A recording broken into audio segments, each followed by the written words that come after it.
Baik, assalamualaikum warahmatullahi wabarakatuh. Waalaikumsalam warahmatullahi wabarakatuh.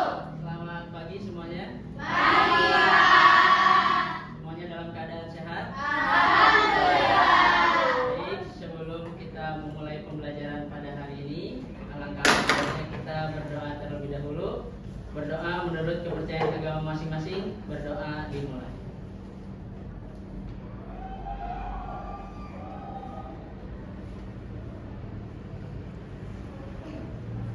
Selesai? Oke, sebelum saya memulai pembelajaran, saya akan absen terlebih dahulu untuk memastikan bahwasanya hari ini semuanya hadir bisa mengikuti pembelajaran. Untuk nama-nama yang saya sebutkan, silakan angkat tangan dan jawab dengan hadir. Aira Syafa Kamila, Hadir Pak.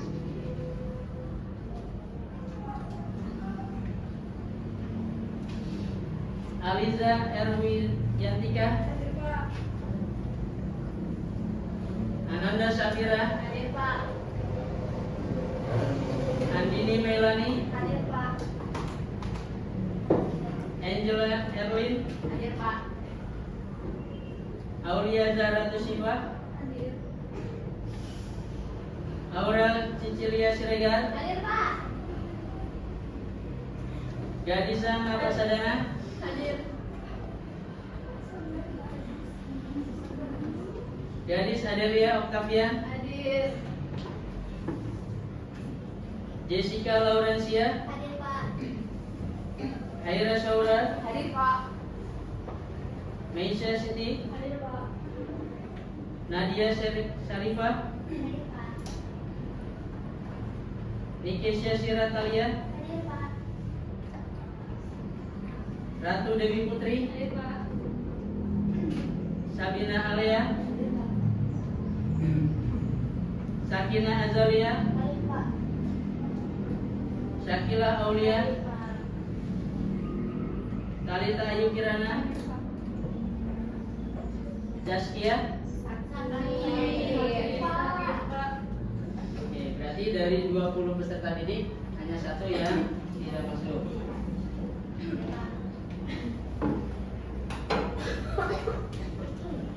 Oke anak-anak, pada hari ini kita akan melanjutkan kembali materi pembelajaran yang telah kita pelajari waktu hari lalu. Boleh dikeluarkan buku paketnya semuanya?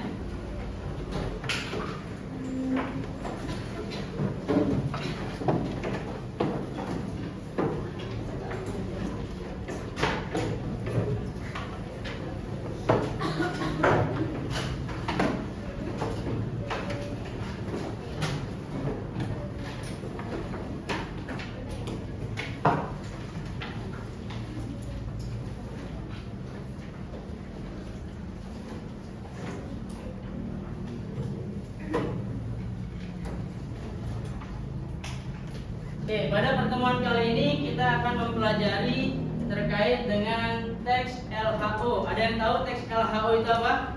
Nggak tahu. Nggak, belum ada yang tahu ya? Belum. Ya, teks LHO adalah teks laporan hasil observasi yang akan kalian pelajari di semester pertama bab 1 kelas 10 SMK. Ya.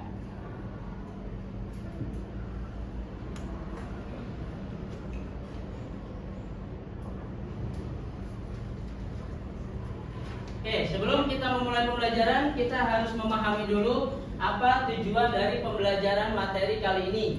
Ya, yang pertama, mampu memahami dan mengidentifikasi teks laporan hasil observasi secara kreatif dan juga mampu menganalisis kaidah kebahasaan di dalam teks laporan hasil observasi secara kritis. Ya, yang nantinya kita akan pelajari mulai dari definisi, struktur, kaidah kebahasaan sampai mempresentasikan teks laporan hasil pengamatan yang akan kalian lakukan nantinya.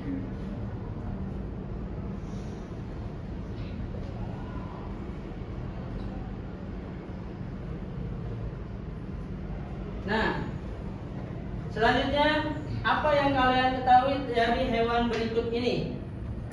Ada yang tahu? Kucing. Ya, kucing. Kucing itu biasanya apa yang kalian ketahui dari kucing? Berbulu.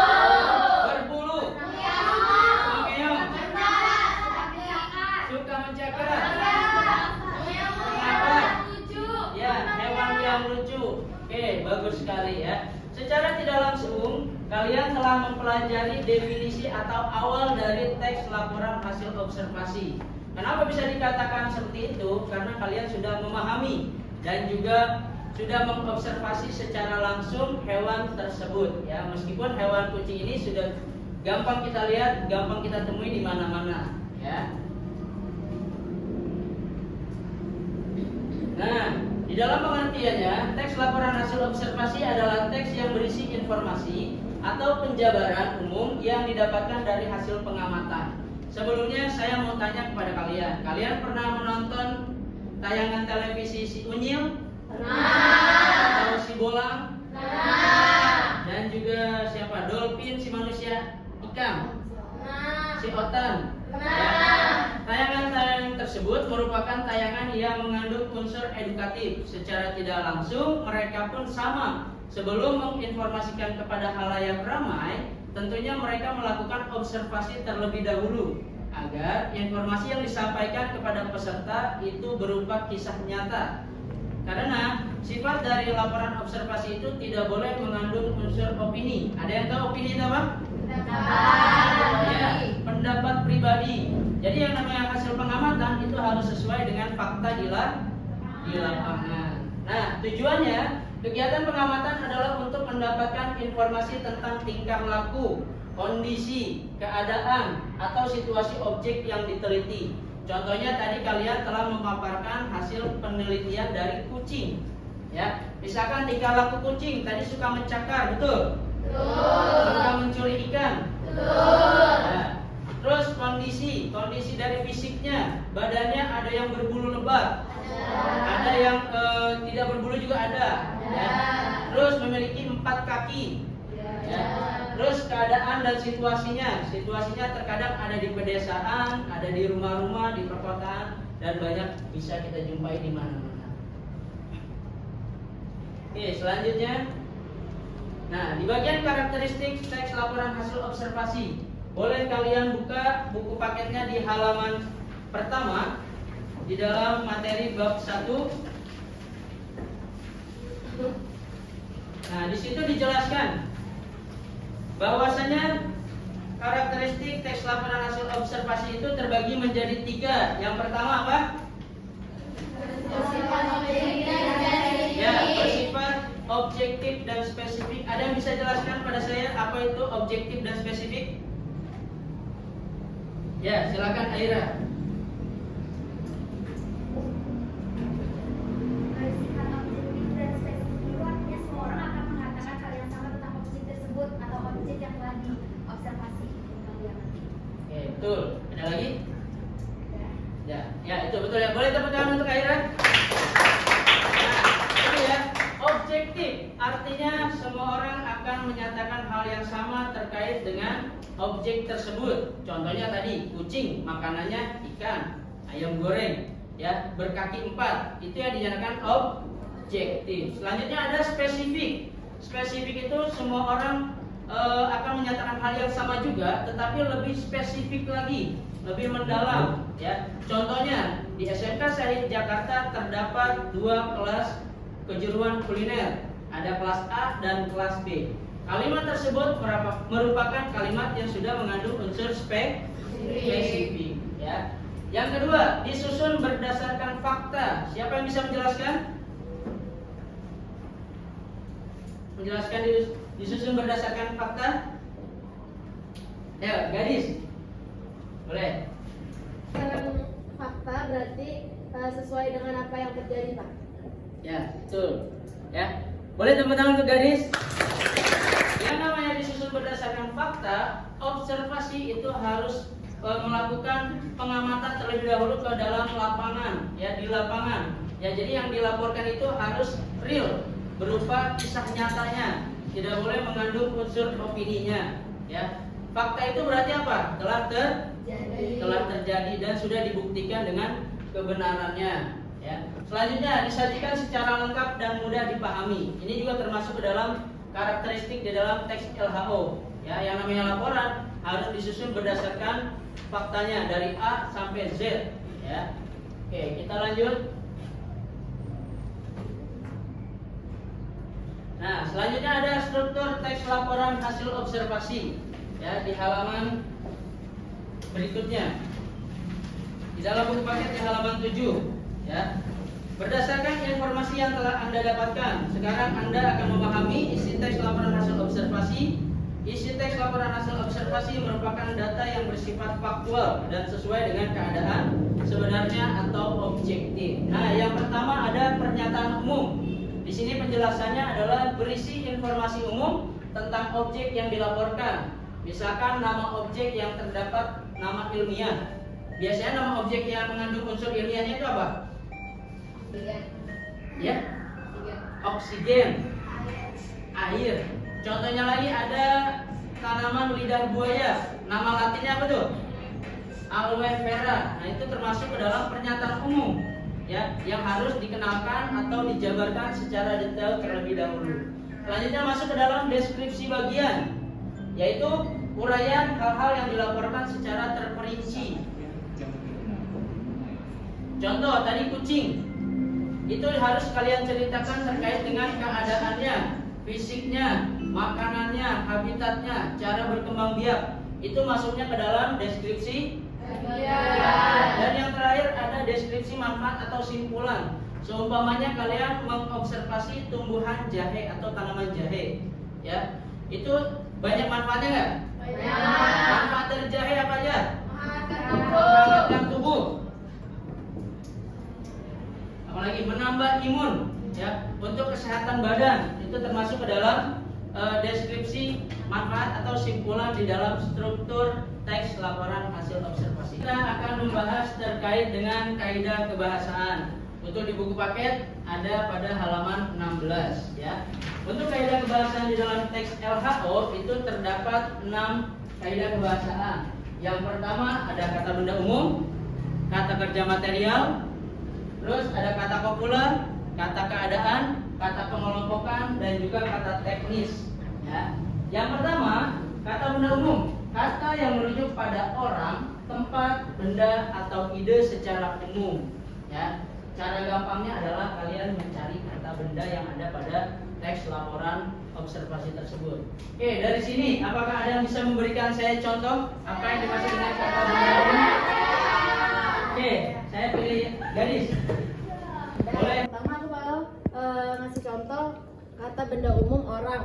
Nah, jadi ada dokter, guru, terus kayak psikiater, terus untuk tempat ada sekolah, rumah, ada rumah sakit, terus untuk benda ada meja, pensil, kursi.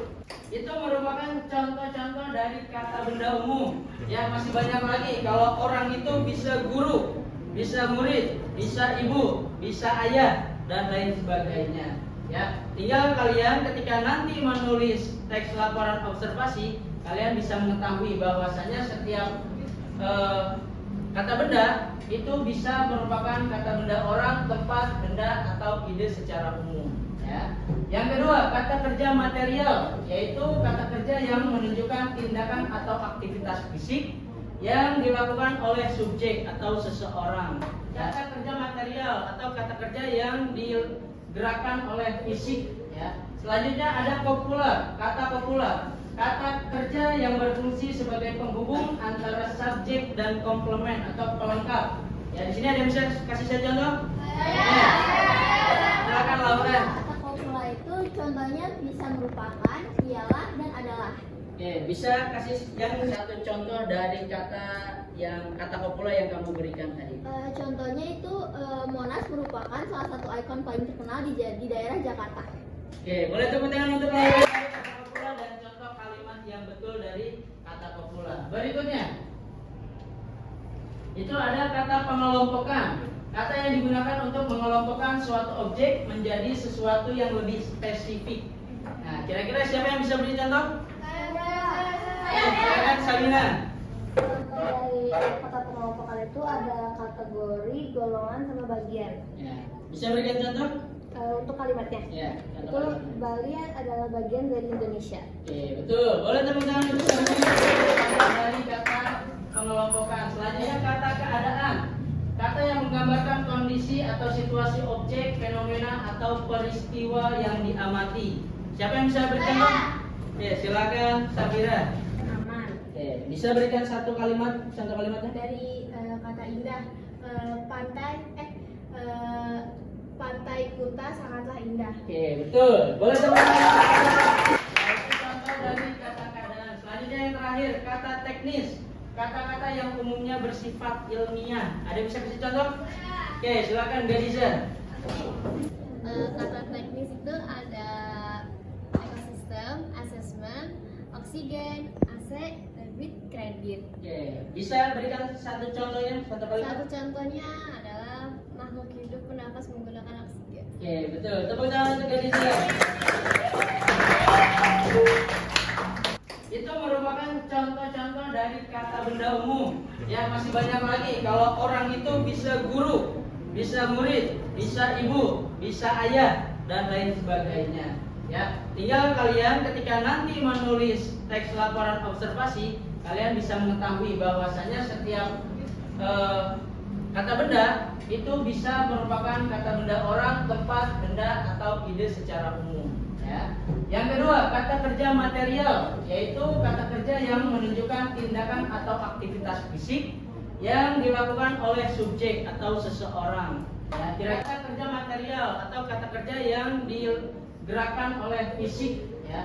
Selanjutnya ada kopular, kata kopular, kata kerja yang berfungsi sebagai penghubung antara subjek dan komplement atau pelengkap. Ya, di sini ada yang bisa kasih saya contoh? Ya. Silakan Laura. Oke, setelah kita mempelajari terkait dengan definisi, karakteristik, dan kaidah kebahasaan, sekarang saya akan meminta kalian membentuk kelompok. Untuk yang pertama itu kalian pilih objek di sekitar sekolah SMK Syahid Jakarta. Boleh itu tumbuhan, tempat, benda, atau lainnya. Yang kedua, kalian harus melakukan observasi secara langsung. Terus yang terakhir adalah menyusun laporan observasi sesuai struktur teks LHO. Tadi strukturnya ada 3. Yang pertama pernyataan umum, deskripsi bagian, dan juga simpulan. Oke, saya minta ketua kelas untuk membagikan kelompoknya.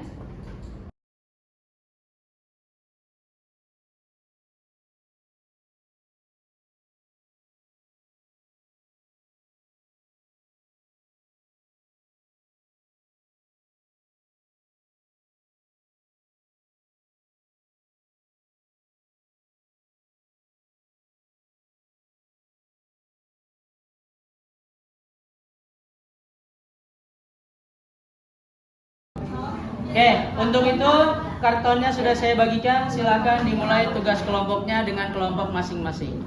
Ini coba nih sini dilem dulu, udah dilem dulu. Ini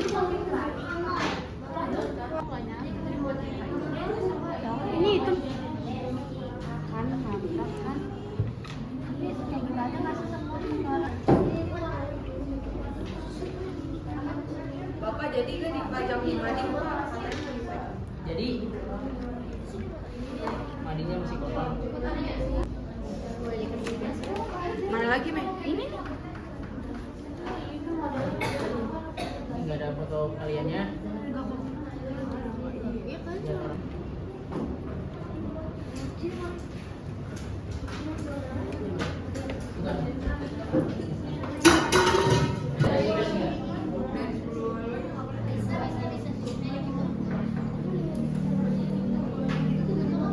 Ya, baik, setelah kalian mengobservasi lalu ditugaskan untuk membuat hasil laporan dalam kertas karton, saya akan meminta kalian mempresentasikan kelompok hasil pengamatan kalian. Untuk kelompok pertama dari kelompok bunga matahari, yang kedua dari kelompok kitchen, terus kelompok resto, kelompok lobby, dan diakhiri dengan kelompok perpustakaan. Semuanya siap?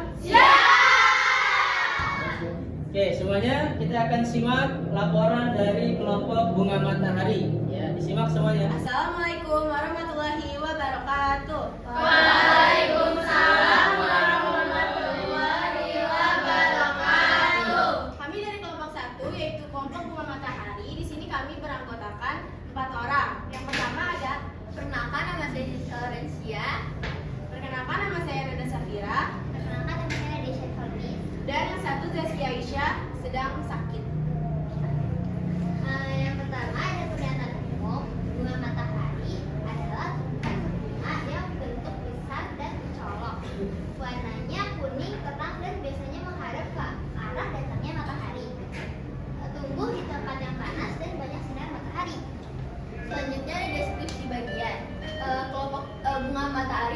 memiliki kelompok berwarna kuning cerah dan kelompok yang besar.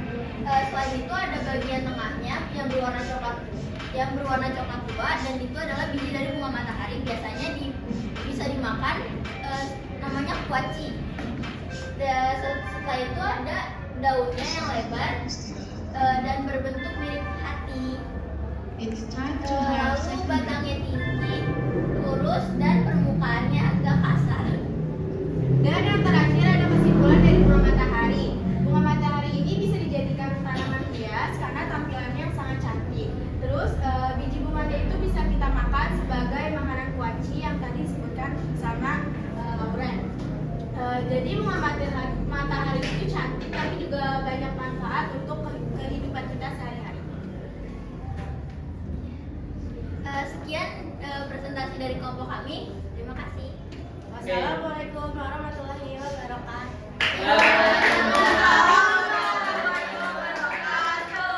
Oke, kita ke kelompok yang terakhir, yaitu dari kelompok perpustakaan.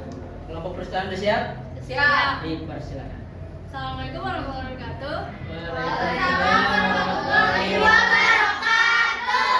Dari kelompok 3 mau memperhatikan perpus. Topiknya perpustakaan SMK Sahid Jakarta. Jadi di sini aku Mesya Sinira Latifah, Aku Nikesha Siratalia. Aku Gadiza Nafasadana. Aku Faira Syora. Di sini ada pernyataan umum tentang perpustakaan. Perpustakaan adalah tempat yang menyediakan berbagai koleksi buku yang dapat dimanfaatkan oleh siswa untuk menambah pengetahuan, wawasan, dan keterampilan. Lalu selanjutnya ada deskripsi bagian.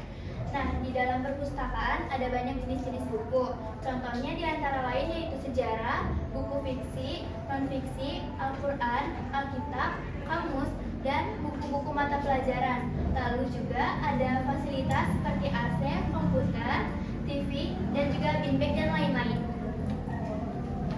Lanjut, ada deskripsi manfaat atau simpulan. Perpustakaan memiliki manfaat seperti menambah wawasan, sumber pengetahuan, meningkatkan semangat siswa dalam belajar dan membaca. Dengan fasilitas yang lengkap dan juga memadai, sehingga menciptakan suasana yang nyaman untuk siswa atau siswi relaksasi. Oke, Sekian presentasi dari kelompok kami. Assalamualaikum warahmatullahi wabarakatuh.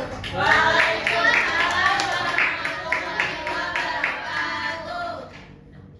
Oke, setelah kalian tadi mempresentasikan hasil pengamatan kalian, ya, di sini ada fungsi dari teks laporan hasil observasi. Yang pertama memberikan info faktual, yang kedua menjadikan dokumentasi ilmiah, yang ketiga menyampaikan hasil pengamatan ke publik. Ya, jadi kalian sudah mencoba mengamati di sekitar SMK Sahid Jakarta, lalu mempresentasikan, memberikan informasi kepada teman-teman yang ada di kelas 10 usaha layanan wisata.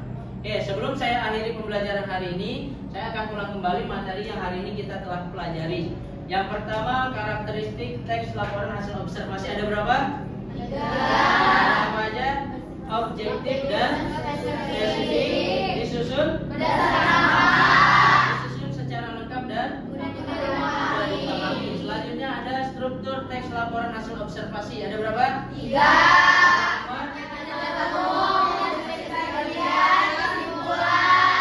Itu. Yang terakhir ada kaidah kebahasaan. Ada ada kata benda, ada kata kerja, ada kata kopula, ada kata pengelompokan, kata keadaan, dan kata teknis. Oke, baik.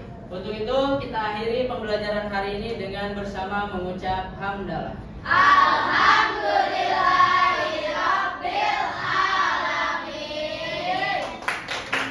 Terima kasih untuk pembelajaran hari ini. Kurang lebihnya mohon maaf. Wassalamualaikum warahmatullahi wabarakatuh.